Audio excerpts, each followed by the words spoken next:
Watch this.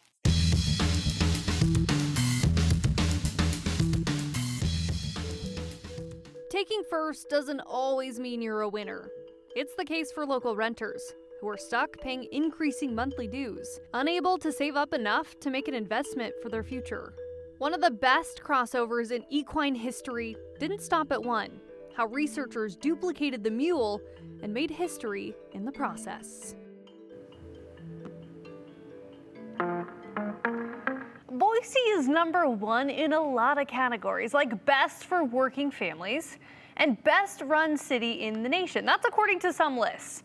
But Justin Core tells us how new numbers put Boise at the top of a list that it doesn't want to be on at all. Look, I'm from Idaho. I'm more sensitive to growth than anyone. I grew up in Middleton, surrounded by farm fields. Those farm fields are now suburban neighborhoods. So I've seen Idaho change more than a lot of people. But those of us who've grown up here recognize that change is inevitable. Growth is going to happen for Idaho. The question is how we grow. That is Allie Robbie, Executive Director of the Gem State Housing Alliance, a pro-housing policy organization. She's talking about how change and growth in this area is a constant. And if there aren't enough homes being built to keep up with demand, which there are not, we get higher housing costs. Sometimes, like we've seen this month, much higher housing costs. I say that because, folks, we did it. We're #1, but not in a good way. According to apartmentlist.com, Boise's median rent rose at the highest rate in the entire nation this month, 2% in just 1 month. Reno, Nevada was second in the nation with rent rising at 1.8%. Nationally, rent was up only 0.4% this month. For this whole year, rent is up 5.5% in Boise. Now, Boise's median rent now stands at more than $1,300. It's actually not bad, only 66th in the nation among the biggest cities, but wages are not keeping up, which means Boise and the whole state are some of the least affordable places to live in the entire country. And Robbie isn't at all surprised by these numbers. She says she's been watching rent spike in Boise and Idaho for years, and it's keeping locals from ever buying a home and building equity and potentially generational wealth. They're stuck in the rental market. We also have a growing rental class of folks from people moving here, from younger people, but they can't get out of the rental market because there aren't enough starter homes that they can afford when we have a medium starter home cost is $500,000. So it's that's part of the problem. Again, the tools that we have here in Idaho are also very limited. So we don't have a lot of multifamily developments that can be built at lower price points. So everybody's kind of competing for the same units. Just creates a really challenging rental market. Now, besides the limited tools to help multifamily homes get built, Robbie says also there's often pushback from the community when a multifamily development goes in front of a planning and zoning commission. Then it doesn't get built and the demand keeps outpacing the supply. We're going to talk more with Robbie on an upcoming Viewpoint, but for now, back to you. Yeah, tough situation there.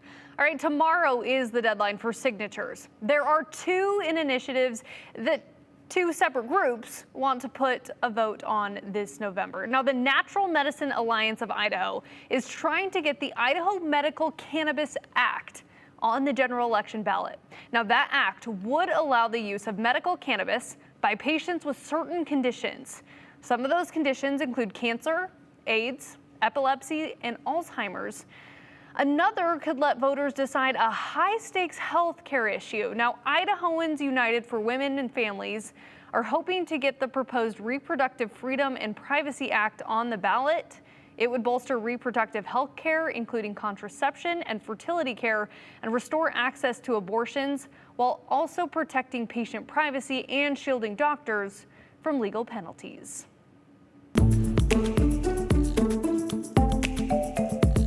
Now to the 4-1 one, a Nampa priest will spend up to 15 years in prison after being sentenced for sexually abusing a 16-year-old boy.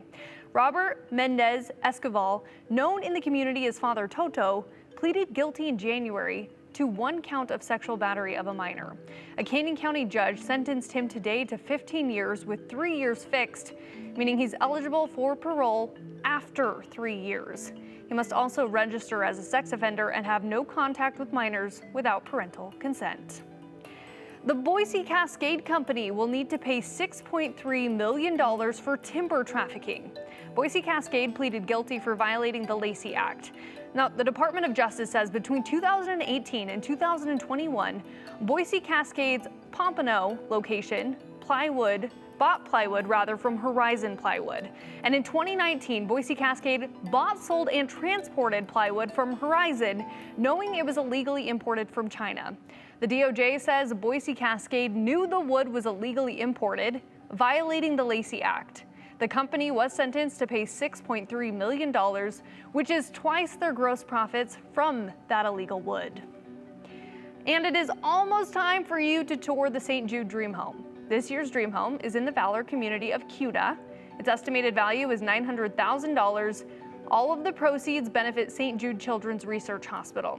Anyone who visits the Dream Home during Parade of Homes from Saturday to May 17th, can enter to win a $10,000 More Furniture shopping spree. At last check, more than 23,000 tickets have been sold so far, and that's the 4-in-1. Washington Attorney General is suing Boise-based Albertsons. Now, the lawsuit alleges the grocery stores deceive their customers into making them think that they're actually getting a better deal than they actually were. Alma McCarty breaks it down as we go beyond the 208.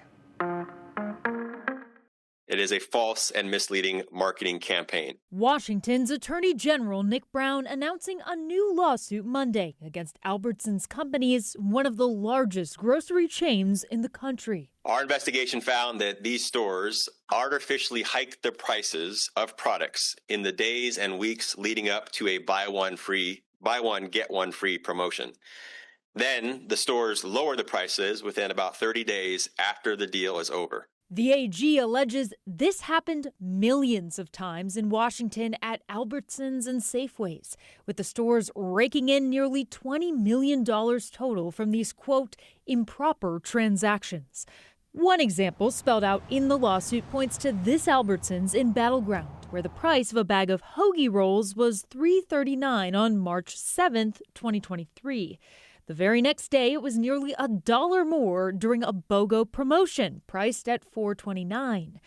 And when that promotion ended, documents say the price was way down to $2.49. No, I'm not surprised. Lisa Warner frequently shops at Safeway in Vancouver. And that's ridiculous because the price has been so jacked up, where in the most recent past, it wasn't that expensive. She says that goes for this store and other Southwest Washington stores as well. Oftentimes, it would be like $20, $30 worth of deals that they're overcharging. Consumers walk into these stores, think that they're getting a bargain. They're being told that they're getting a deal. But in reality, they're just paying an inflated price for that first item. Albertsons Company sent KGW a statement in response to the lawsuit, saying they disagree with the claims from the Attorney General's office, which they say are based on flawed analysis and data errors. They went on to write, Albertsons Companies is committed to complying with the law and to offering customers clear value through our promotions. And the AG is asking the court to stop the company from using the alleged pricing practices and to order restitution for shoppers.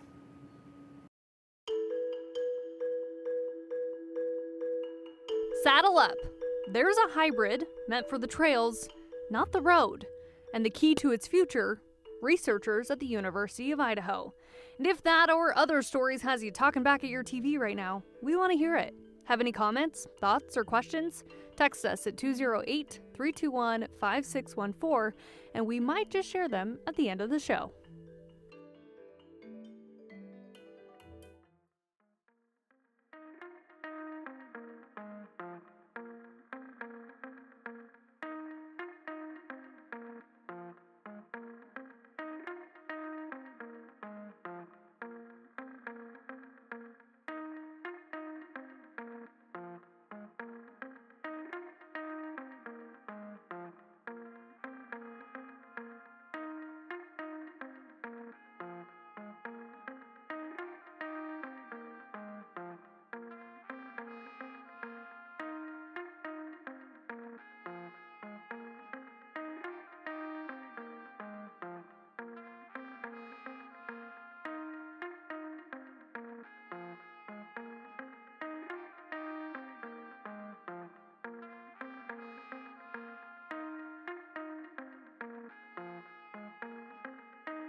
Next week marks the anniversary of a crazy scientific breakthrough.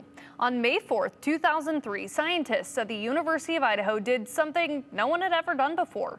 They cloned a mule. And if you don't know much about mules, and I'll be honest, I didn't really either until I learned more about this story, it's an animal that by nature cannot reproduce. It's bred from a horse and a donkey, but you can't breed most mules because they're sterile due to the odd number of chromosomes that they have. So it makes cloning a big deal. Now, more than 20 years later, we tracked down one of the minds behind it about what has happened since that eventful day on Idaho's campus. It's really hard to describe how good I felt. That feeling was history in the making. After 5 years and $500,000 inside of the labs in Moscow, a team including Dr. Dirk Vanderwall, Dr. Gordon Woods, and Dr. Kenneth White pulled off something that flipped biology on its head. It really was pretty rewarding, tremendously rewarding to see that foal at birth and just see the healthy, vigorous activity of that foal. Pretty remarkable. The idea came from Don Jacklin, who wanted to clone his mule named Taz, a champion racer with one problem. Like all mules, he was sterile.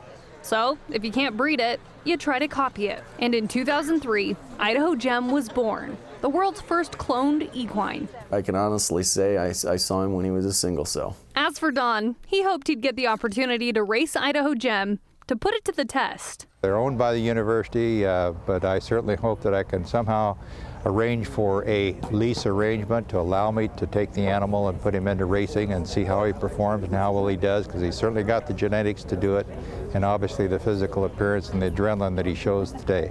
Fast forward 23 years. Hey, how's it going? We caught up with one of the men behind it. You're bringing me back. Dr. Dirk Vanderwall. It's just taking me right back to just a very enjoyable time, as I keep saying, enjoyable scientifically, but also personally rewarding. Dirk is now the dean at Utah State University's College of Veterinary Medicine. Fitting, given during his time at University of Idaho, they paired up with Utah State to make this project happen. But during his time at UI, he and others who worked on the project weren't cloning experts. They were just veterinarians, and together, they pulled off something neither could do alone. Neither team working on their own could have been successful, but bringing the two teams with their areas of expertise, it led to a very fruitful collaboration, resulting in the birth of Idaho Gem, the world's first equine clone. And they didn't just clone one, they cloned 3. Idaho Gem, a month later Utah Pioneer, and another month later Idaho Star, all identical. And as it goes in the world of science and horses, there was a race. Less than a month after the birth of Idaho Gem, there was the birth of the first cloned horse in Italy by Dr. Cesare Galli's group. And so there was a little bit of a mule race, a little bit of a horse race to the finish line to see who would have success with the cloning of the world's first equine clone. And the mule won that race. A mule running head-to-head with a horse probably won't win, but the mules won the equine cloning race. Fast forward, it's been 23 years since then. So what happened? What's been the change in the last 23 years? The application of equine cloning has found a foothold in certain areas of the horse industry, particularly in places like in Argentina, where polo is, I believe it's one of their international, certainly their international equine sport. Can you do it in humans, dogs? How much further can you take it? I think most, myself included, feel that from an ethical, societal standpoint, animal cloning, sure. But I think we need to be very careful when talking about application of a technology like this in humans. For Dirk, while his career has continued to be rewarding, it's a moment that decades later still stands out. Since then, for the better part of 20 years now, or close to it, I've been working on new methods of keeping mares out of heat, and it's been a very rewarding line of research. where we're now seeing application by veterinarians in the horse industry of some of our newer methods of keeping mares out of heat. And that's been very rewarding. But I can't say that it reaches the level of the scientific and personal satisfaction of having been a part of a team resulting in the birth of the world's first equine clone. Okay, if you're wondering if Don ever got to race Idaho Gem, he did. In 2006, both Idaho Gem and Idaho Star started at the Winnemucca Mule races in Nevada, and both of them won their qualifying heats. They won several races in their career, and yes, people do debate cloning today, whether it's ethical or not, but it does happen. Internationally, they're doing it for polo and racing horses. And even here in the U.S., people are cloning their dogs, which, if you're curious, because I was, the price tag is about $50,000 if you got the spare change in your pocket for that. And it all started right here in Idaho, a Moscow mule, you could call it.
It has been 7 days, 1 full week since we have hit our average temperature this time of year. So it's been a little bit on the cool side, nothing too extreme, but cooler than average. And today, finally, we did hit that average temperature. In fact, we beat it by 1 degree. 68 was our warmest of the day. 67 is where we sit in Boise right now.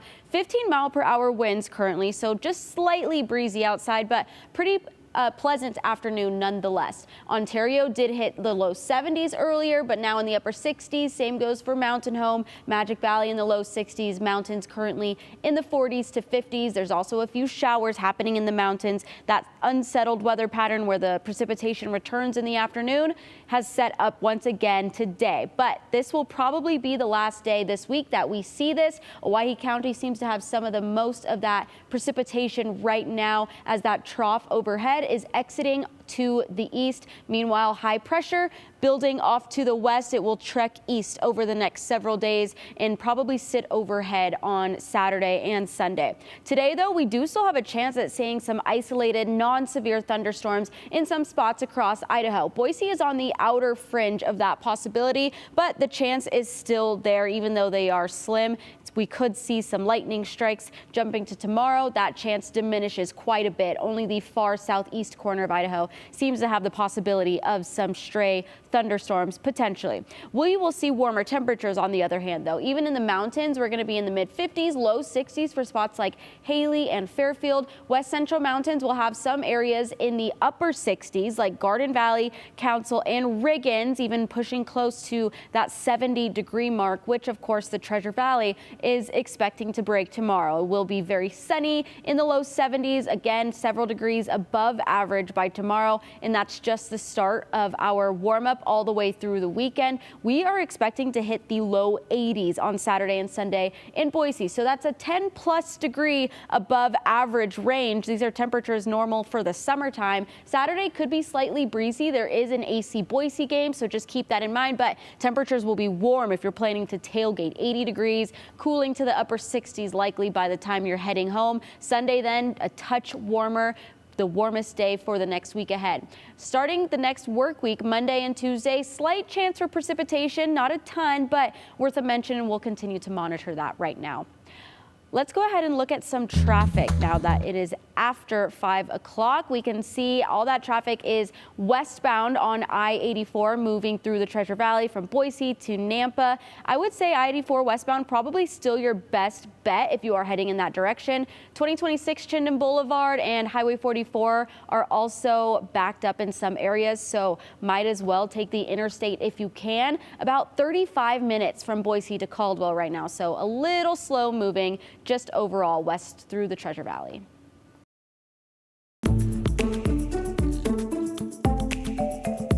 To anyone who reads his way through this mass of materials I have provided, it will be totally abundantly clear that as far as the President's role with regard to Watergate is concerned, the entire story is there. On this day in history in 1974, President Richard Nixon handed over dozens of tapes, transcripts of conversations from the White House ahead of the Watergate trial. They showed his involvement in the cover-up after the break at the Watergate Hotel. It's one of the most infamous scandals in the United States history. But as it turned out, an Idaho man played a key role as the whistleblower, also known as Deep Throat in the reporting that showed Nixon's involvement. More than 20 years ago, we learned that that man was top FBI official and Idaho native Mark Felt, the source behind the stories that eventually led to the resignation of President Nixon. His 30-year secret was revealed in an exclusive interview with Vanity Fair magazine in 2005. Felt was raised in the Magic Valley, where he eventually attended the University of Idaho and graduated in 1935. 7 years later, in 1942, he became a special agent with the FBI. He's described as one of J. Edgar Hoover's closest protégés. When Hoover died in '72, Felt became the #2 in command.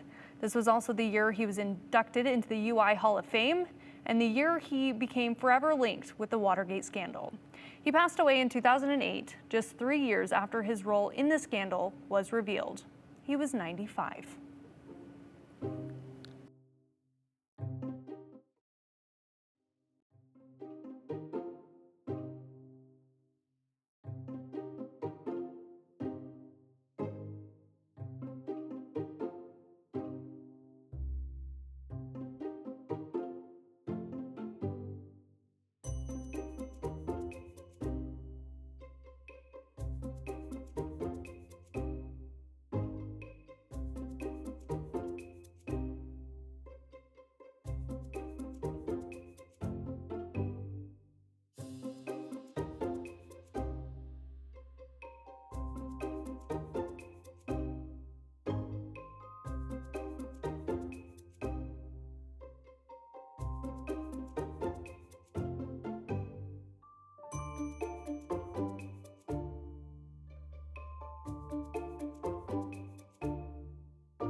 All right, Bob says, watching your story about Albertsons, wondering if that happens in our area. All I can say is Washington's AG is investigating Washington, but the business has faced similar claims in Oregon. The company paid $107 million to settle a 2016 class action lawsuit over BOGO prices. So maybe, but I don't see any suits here in Idaho at this time. And then we also have, hey all, where'd Hunter go? Haven't seen her lately. I'll be honest, my grandpa passed away. So I was gone for that, and then I took some vacation. But I'm back.